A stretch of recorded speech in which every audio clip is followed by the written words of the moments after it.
Ontem postei uma postagem nas minhas redes sociais, onde tem uma mulher questionando se ainda existe igreja que faz culto de libertação. E eu falei, né, fiz uma montagem e postei que na nossa igreja Pentecostal Unção que Liberta, a gente faz culto de libertação, sim.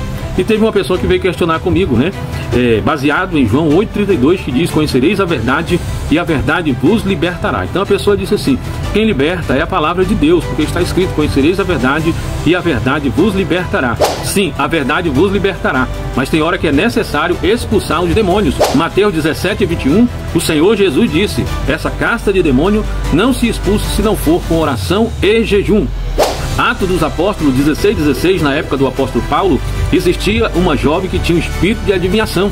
E a Bíblia relata que os mercadores ganhavam lucro, né, com as adivinhações daquela jovem. E toda vez que Paulo e Silas passavam para a oração, aquela jovem dizia: esses homens são santo homem de Deus. E teve um dia que o apóstolo Paulo voltou e repreendeu o demônio, expulsando o demônio daquela jovem. O demônio foi embora e a Bíblia diz que aquela jovem não adivinhou mais nada, de forma que Paulo e Silas foram presos porque os mercadores tiveram prejuízo, não ganharam dinheiro mais, porque aquele espírito de adivinho foi embora da vida daquela jovem. Mateus 17:16, a Bíblia diz que tinha um homem que tinha um filho, e o filho dele tinha epilepsia, um espírito de demônio que perturbava a vida daquele jovem. E a Bíblia relata que ele levou o seu filho para os discípulos expulsar, e os discípulos não conseguiram expulsar. Então levou para Jesus e disse: Senhor, trouxe o meu filho endemoniado, meu filho está com um espírito maligno que perturba a vida dele, joga ele no fogo, joga na água, e os teus discípulos não conseguiram expulsá-lo. Jesus disse: trazei-me aqui, geração incrédula e perversa. E a Bíblia diz que Jesus expulsou o demônio daquele jovem, e aquele jovem foi liberto através do poder de Deus. No Evangelho de Marcos, capítulo 5, versículo 1 até o 20, a Bíblia fala do endemoniado gadareno. Aquele endemoniado que não parava em casa, não se vestia com roupa, e a Bíblia diz que ele vivia pelos sepulcros, se cortando e se ferindo com pedras. Quando aquele endemoniado viu Jesus, a Bíblia diz que ele se manifestou e gritou com voz de desespero, dizendo: que temos nós contigo, viesse nos atormentar, permita que entre nesses porcos. Jesus permitiu, e a Bíblia diz que aqueles demônios saíram daquele jovem, daquele homem, e entraram nos porcos. Os porcos se desceram no despenhadeiro abaixo e se afogaram no mar.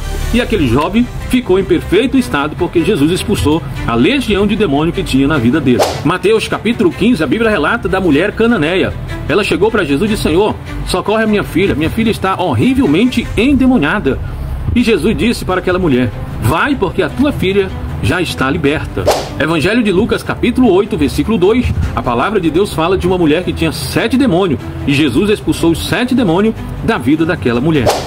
No Evangelho de Marcos, capítulo 1, versículo 27, a Bíblia diz que o Senhor Jesus expulsava os demônios, curava os enfermos, e o povo se maravilhava. E os doutores da lei, os fariseus, diziam entre si: que nova doutrina é essa? Que com autoridade ele manda, e os espíritos imundos vão embora, os espíritos imundos o obedecem. E a palavra de Deus diz mais: ide por todo mundo, pregai o evangelho a toda criatura, todo aquele que crê e for batizado será salvo. Em meu nome curarão os enfermos, limparão os leprosos, ressuscitarão os mortos e expulsarão os demônios. Isso significa que a libertação não vem somente através de conhecer a palavra. Conhecereis a verdade e a verdade vos libertará. Mas tem momento que é necessário expulsar os demônios da vida das pessoas. Por isso, há o questionamento daquela mulher que eu fiz a postagem, né? Ainda existe igreja que faz culto de libertação? Medite nessas palavras e tire as suas conclusões e deixe o seu comentário. Que Deus abençoe.